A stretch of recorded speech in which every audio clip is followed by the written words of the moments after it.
Eat, drink, be merry, because we are going to die tomorrow. The central obsession of Jahiliyyah throughout history. Wallahi, brothers and sisters, this is the path which is directed, which is going straight into hellfire. This path, this logo, directs you straight into the pit of hellfire. The messengers, the prophets came for one reason: to warn us against this evil slogan. That's why a messenger is called a what? A nadhir, a warner. To warn us against this evil path. Muhammad sallallahu alayhi wa sallam, his entire mission was one thing, for one reason: to warn us against this evil path which leads to hellfire, and to advise us, to recommend for us the path to paradise. As he mentioned very clearly, that hellfire is surrounded with lust and desire, or paradise is surrounded with difficulties and hardship. When Allah Ta'ala created paradise, He said, Ya Jibreel, come and have a look at paradise. Jibreel alayhi salam came and had a look at paradise and what Allah has prepared for its inhabitants. When he looked at paradise, he went back to Allah Ta'ala and said, Oh my Lord, by your honor, anyone who hears of paradise would not want to stay away from it. So Allah Ta'ala surrounded paradise with difficulties, with hardships, you can say with restrictions, with barriers, with boundaries, things that you do not want to do but you have to do. Examinations, trials, afflictions that you must abstain from. Barriers you have to stay in, because if you go out you've entered the prohibition. So he told Jibreel again, Jibreel, go and have a look at paradise. So Jibreel alayhi salam came and went and had a look at paradise and came back and said, the second time now, Oh my Lord, by your honor, I am afraid that no one will enter it. وَلَا حَوْلَ وَلَا قُوَّةَ إِلَّا بِاللَّهِ. And when Allah Ta'ala created hellfire, He called Jibreel, Ya Jibreel, come on and have a look at hellfire. So Jibreel came and had a look at hellfire and what Allah has prepared for its inhabitants. He went back to his Lord. Oh my Lord, by your honor, anyone who hears of it would stay far away from it. Then Allah Ta'ala created or surrounded around it what? Lust, desire. Things that the nafs is inclined to. You know, sometimes your evil desire makes you want to adopt or confront or apply evil. It always sort of wants to strive to this evil path. This is the path that surrounds hellfire. Hellfire is surrounded with this lust, with wickedness, with deception, with things that you like but you should not like, things that you cannot do but you want to do it. So Allah Ta'ala again called Jibreel, Ya Jibreel, come and have a look at hellfire now.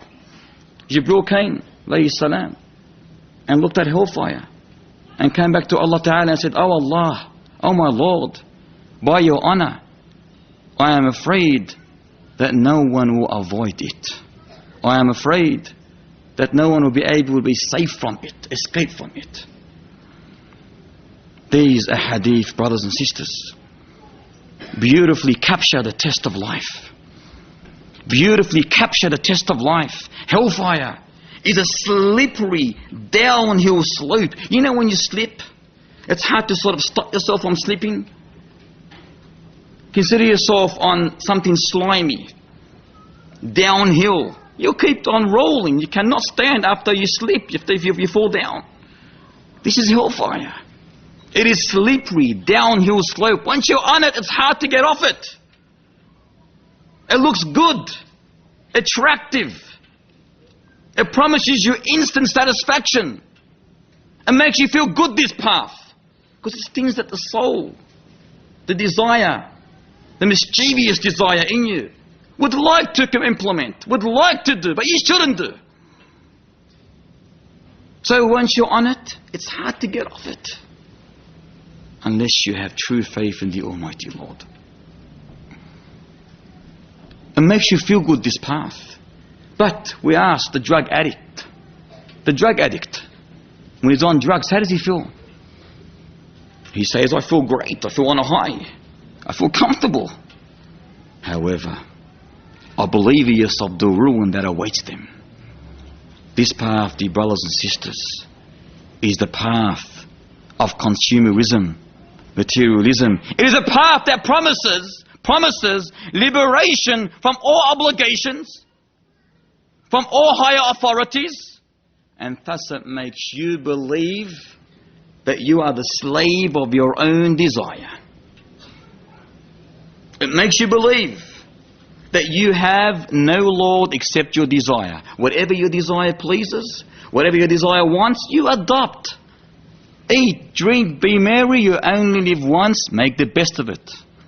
This is what the evil conspiracy out there is destroying us Muslims with today.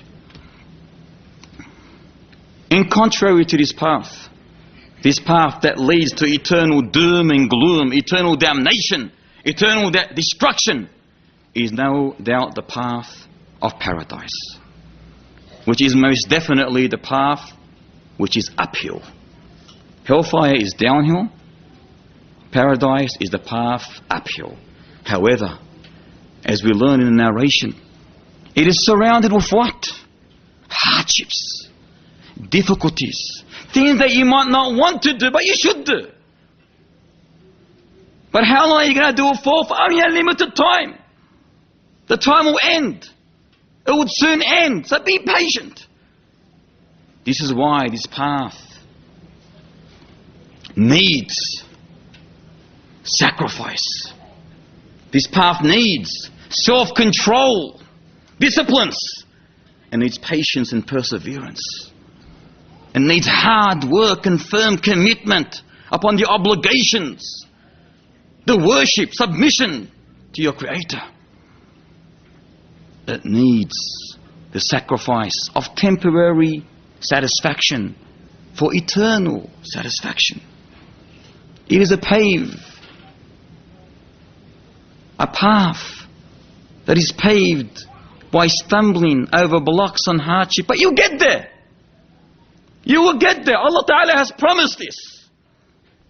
For every believer, he will eventually go to paradise. Brothers and sisters, what is this world? What are we doing in this world? Are we really enjoying this life? Are we content? Are we believers? Are we Muslims? Do we really love the one that created us? Do we really love Allah Ta'ala?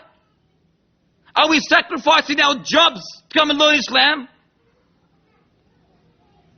Are we sacrificing the hours in the morning, which is most dear to us, to sleep in, to come and learn Islam?